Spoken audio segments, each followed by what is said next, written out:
Donc, on va démarrer ce webinaire. Il nous reste un peu moins d'une heure. Moi, je vous ai préparé des questions. On verra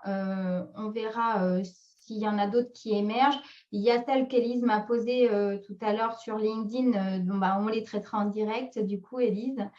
Et puis Olivia aussi, parce qu'Olivia, j'ai vu que tu m'avais laissé aussi des questions. Il y en a beaucoup que j'avais déjà mis dans la préparation de ce webinaire, donc on les abordera. Donc, on est parti pour ce webinaire. On va juste souhaiter la bienvenue aux gens qui nous verront en différé, n'est-ce pas? En espérant que les questions que vous avez posées pourront servir à tout le monde.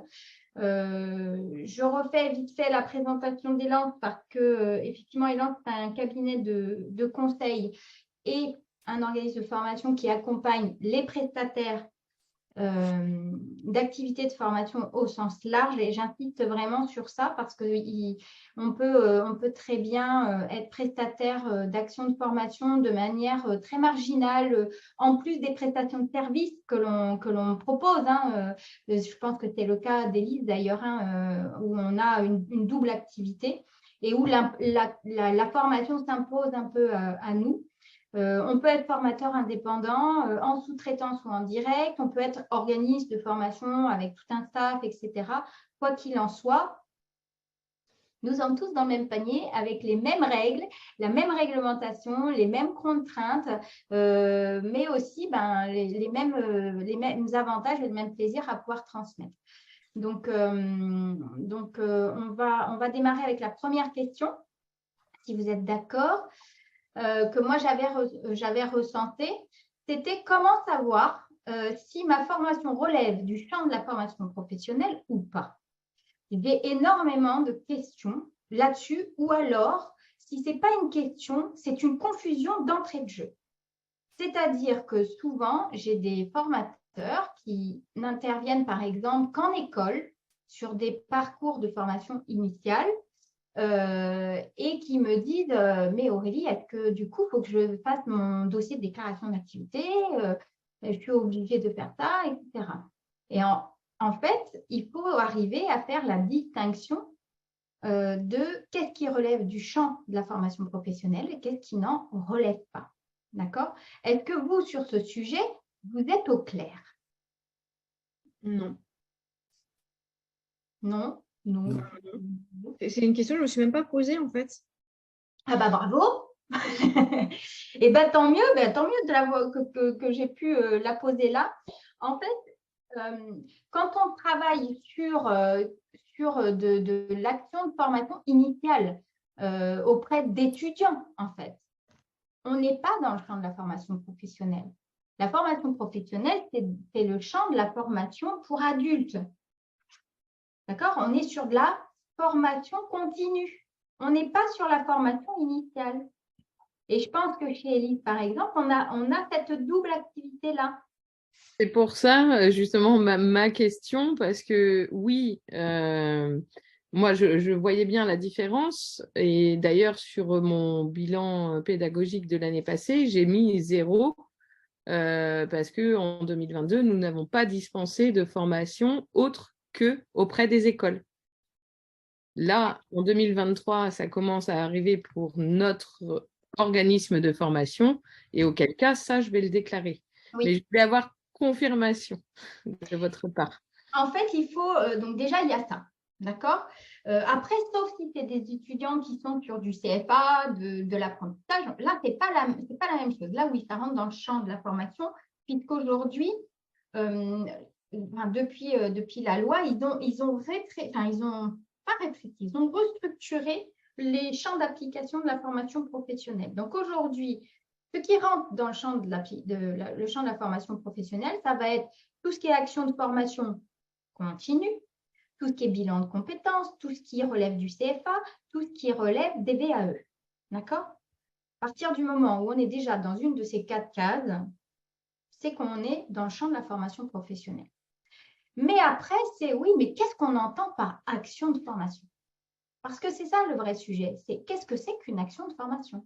Et donc là, je vous ai résumé, mais vraiment par des toutes petites bullet points pour que ça soit très graphique. Mais en gros, ce qui rentre dans le champ de la formation professionnelle, c'est toute action qui concourt au développement de la compétence. Le mot compétence, il est hyper important.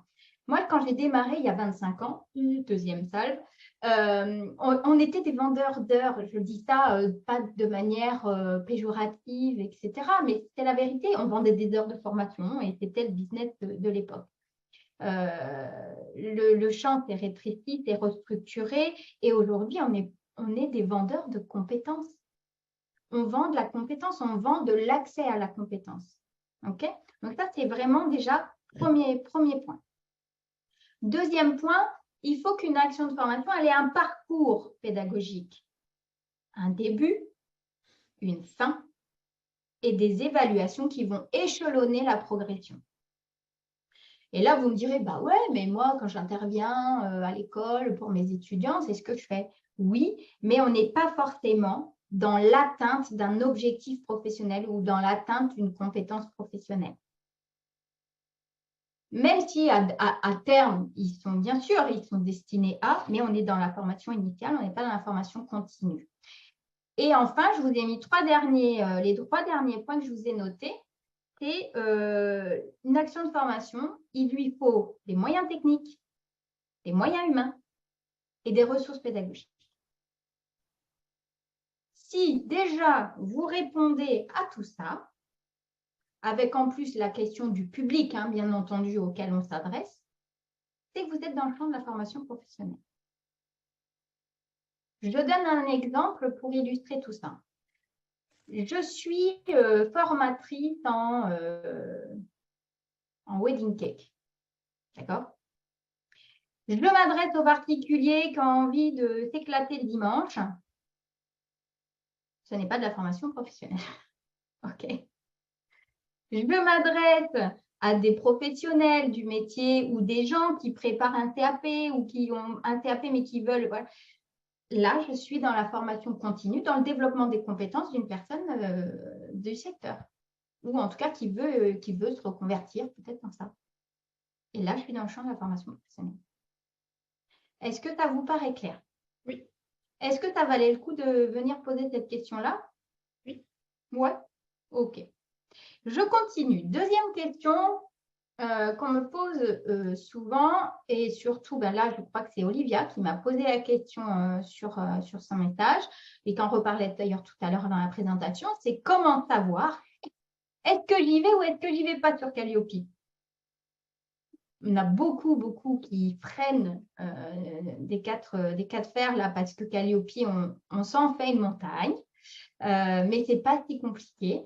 Sauf que des fois, il faut déjà, avant même de s'attaquer à la montagne, déjà se poser la question de ça vaut le coup que j'aille au sommet ou pas. Parce que si ça se trouve, ça ne vaut pas le coup. Et qu'est-ce qui peut valoir le coup? Il y a plusieurs questions à vous poser. Bon, d'abord, comme je vous ai mis là sur la slide, Calliope, ce n'est pas obligatoire. Calliope, ce n'est obligatoire qu'à partir du moment où les clients avec lesquels vous contractualisez ont besoin ou souhaitent faire une demande de prise en charge pour financer cette formation à des financeurs publics ou des financeurs paritaires. J'entends par là les OPCO, les FAF, etc. OK? À partir du moment où la majorité de vos clients vont avoir envie de demander des prises en charge, vous n'aurez pas trop le choix que d'aller sur Calliope, puisque seules les formations d'organismes calliopisés, on va dire, sont financées, enfin peuvent être financées, et je dis bien peuvent être financées, parce qu'il n'y a absolument pas de garantie même avec Calliope, hein, ça dépend de tout un tas de critères, mais en tout cas, ça ouvre le champ des possibles pour vos clients. Ça, c'est la première chose. Donc, en gros, ce que j'ai envie de répondre sur cette question, j'y vais pas. Première question, c'est qui ton public? Si ton public, c'est effectivement de la PME, moins de 50 salariés, qui va demander de la prise en charge, ou des personnes demandeurs d'emploi qui vont demander de la prise en charge, et encore plus quelqu'un qui veut mobiliser son CPF, là, vous n'avez pas le choix, il faut y aller. Si la majorité de vos clients, c'est ça, vous n'avez pas le choix, vous devez y aller. Ensuite, l'autre question, une fois qu'on a coché cette case-là, deuxième question à se poser, c'est oui, mais est-ce que le volume est suffisamment important pour que j'investisse dans cette certification, puisqu'il faut bien, on va se mettre OK là-dessus. Calliope est une certification, c'est un cycle de certification sur 3 ans qui est payant. Vous payez entre, on en parlera tout à l'heure, mais entre 1002 voire 2005 en fonction du chiffre d'affaires, etc.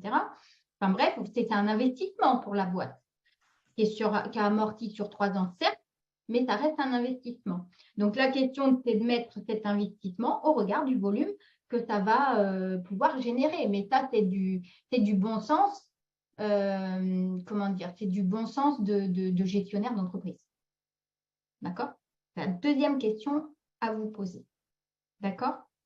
Et ensuite, si effectivement vous adressez vos formations par exemple, à des plus de 50 à des entreprises de plus de 50, de toute façon, les entreprises de plus de 50 salariés, elles financent la formation sur leurs fonds propres. Elles n'ont pas forcément de prise en charge OPCO, puisque les OPCO ne prennent en charge que les salariés des entreprises de moins de 50.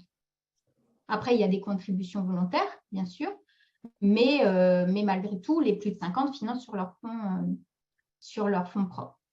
Donc, comme ça, de manière très dichotomique, on pourrait dire, mes clients ne vont pas me demander de prise en charge, donc j'y vais pas, soit parce qu'ils s'en fichent, soit parce que c'est des plus de 50 et qu'ils s'en fichent, et puis sinon j'y vais, au regard du volume que ça va me générer. Ça, c'est la réponse que je pourrais vous donner, ou j'aurais pu vous donner il y a encore quelques mois, ou on va dire un an et demi. Aujourd'hui, mon discours sur ce sujet n'est pas du tout le même. Parce qu'en fait, je me rends compte, et c'est logique d'ailleurs, hein, ça a beaucoup de sens, c'est qu'en fait, même pour une entreprise de plus de 50 salariés, qui va financer sa formation sur les fonds propres, ça veut dire que généralement, on a des services RH, voire on a un responsable formation, etc. Et que tout ce petit monde-là est au courant de ce qui se passe quand même dans le secteur de la formation professionnelle et dans toutes les réformes successives qu'on connaît. Donc, ils savent que Calliope existe, ils savent qu'il y a des organismes qui sont Calliopisés, d'autres qui ne le sont pas, et que quand ils reçoivent des devis et qu'on en a un qui est Calliope et l'autre qui ne l'est pas, même s'il n'y a pas de demande de prise en charge et qu'il n'y a pas d'enjeu là-dessus, ils vont aller vers celui qui est Calliope parce que ça leur apporte une garantie. Et ça, c'est implacable aujourd'hui. Donc, quand on est en première intention, et je pense à Olivia notamment, sur un premier démarrage, j'ose déjà en fonction des 2 questions que je viens de te poser. Oui, je pense que c'est ce qu'il faut que je fasse avant de me lancer et de me prendre des murs en me disant que je me suis pris 10 murs, je crois que là, j'ai plus le choix. Mais peut-être pas. Mais je vais pas effectivement. Donc, tu vois, jauge le truc. Mais tôt ou tard, si tu veux partir sur de la formation en direct, tu vois, sans sous-traitance, et encore, la question de la sous-traitance, on en reparlera par rapport à Calliope, mais si tu vas partir que quasiment ou bosser quasiment qu'en sous-traitance, aujourd'hui, c'est pas obligatoire. Je pense que ça va y aller, hein, mais on en reparlera tout à l'heure, mais je pense qu'on va y aller. OK? Mais à l'heure actuelle. Mais il parlait justement d'une réforme en 2023 concernant ce point. On en parlera puisque c'est d'ailleurs cette réforme-là, en tout cas cette loi de décembre 2022, qui a fait que j'ai créé la branche formation d'Élance. D'accord. Parce que ça va être quand même, là, on attend les modalités d'application, on va voir, mais ça va changer la donne pas mal. Mais aujourd'hui, on va parler de ce qui nous concerne aujourd'hui, et en particulier par rapport à la question d'Olivia, non, il n'y a pas besoin. D'accord? Jauge un peu ton truc, vois qui sont tes clients, vois qui te demandent systématiquement de la charge, et à un moment donné, si à chaque fois la réponse est oui, ma pauvre, oui, il va falloir que tu y ailles. D'accord? Oui. OK? Avec conscience, oui. Juste petite parenthèse de quelques secondes. J'attends aussi un peu de voir là 2023-2024, parce que c'est vrai qu'on a eu Datadoc il y a 4 ans. est-ce qu'on ne se dit pas, on va nous coller un autre truc, je sais quoi, une autre norme et que finalement Calliope, bim, terminé à la poubelle. J'ai un peu peur de ça. De me dire, ah, Alors, non? je pense que Calliope, je pense qu'ils ils vont pas déboulonner Calliope comme ça. Ok. Parce que c'est quand même très différent de Datadoc. C'était nécessaire dans le secteur. Il y a eu beaucoup d'investissements faits aussi bien par les OF que par les institutions. Je ne suis pas sûre qu'ils le déboulonnent, qu'ils le rigidifient, qu'ils le fassent évoluer, oui, ça c'est certain, et notamment par rapport à ce que disait Élise, et on en reparlera là sur cette réforme du mois de décembre, enfin sur ces articles de loi du mois de décembre, mais dans tous les cas, il y aura des gaps à passer. Là, si tu veux, c'est quand même des certifications qui sont renouvelées, qui durent sur 3 ans. Ceci étant, je suis aussi dans la même crainte que toi parce qu'en 25 ans, crois-moi que des trucs, j'en ai vu passer en fait. Et il faut, en général, à chaque fois qu'on change de gouvernement, on a une grosse réforme au niveau de la formation. Ouais, c'est ça. Ça fait partie de notre vie de prestataire de formation. Et ça, il faut être au clair avec ça. Et c'est ce que je dis à mes clients quand ils rentrent dans le secteur, je leur dis attention. Tu mets les pieds dans un secteur qui n'est pas simple, qui est réformé régulièrement, il faut le savoir. Donc, il ne faut pas se plaindre tous les 3-4 ans, parce que de toute façon, c'est comme ça. Ça fait partie du jeu. C'est comme ça. D'accord ?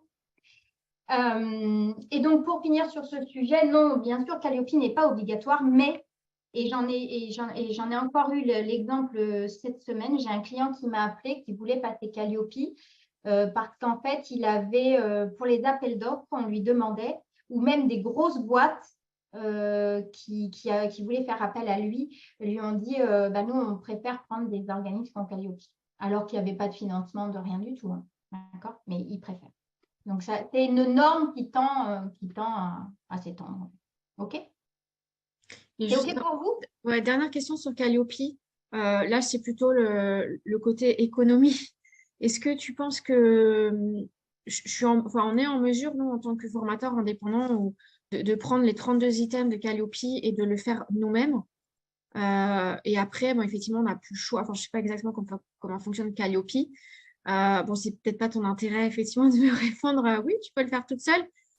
Mais est-ce qu'on est capable, enfin voilà, par exemple dans le programme de formation, de se dire il faut le bon logo, il faut le budget. Enfin, si tout est indiqué, qu'on suit les 32 items, effectivement, après, on est obligé de payer pour alors, en fait, pour Calliope, effectivement, tu peux partir et te préparer à Calliope toute seule, Olivia, il n'y a pas de souci, au contraire.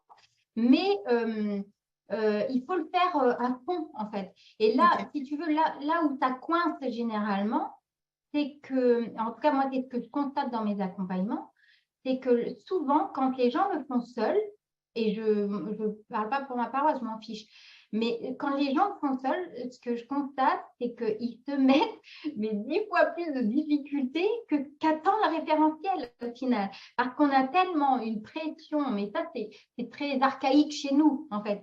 C'est qu'on se dit, oh là là, mais il faut que je sois conforme. Et alors, du coup, tu regardes tous les attendus et du coup, tu dis, je vais faire tous les attendus. Non, on va essayer de rationaliser un peu tout ça et pas charger la mule. Et le problème, c'est que souvent, quand vous le faites seul, soit vous vous découragez parce que vous mettez des trucs en plus qu'il n'y a pas, en fait, parce que mauvaise compréhension du référentiel et des attendus. Et puis, du coup, c'est énergivore. Et puis, du coup, la plupart du temps, les gens abandonnent. OK. Ouais. Donc, tu peux partir seul.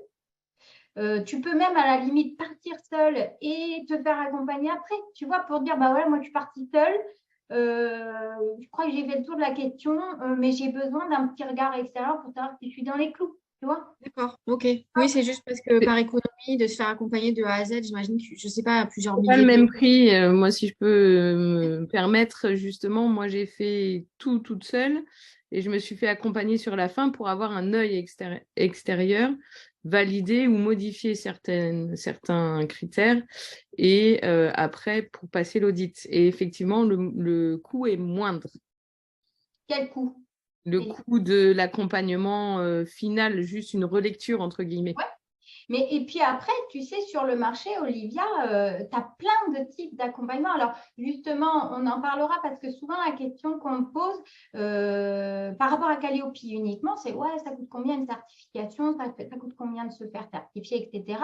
Et est-ce que ça comprend l'accompagnement ou pas, etc. Donc, on pourra parler de ça tout à l'heure, justement, sur le budget que ça peut représenter et même en termes d'accompagnement. Parce que tu sais, en termes d'accompagnement, et je te dis, hier encore, j'avais un monsieur avec qui on discutait de ça et en fait, il avait reçu des devis pour des accompagnements.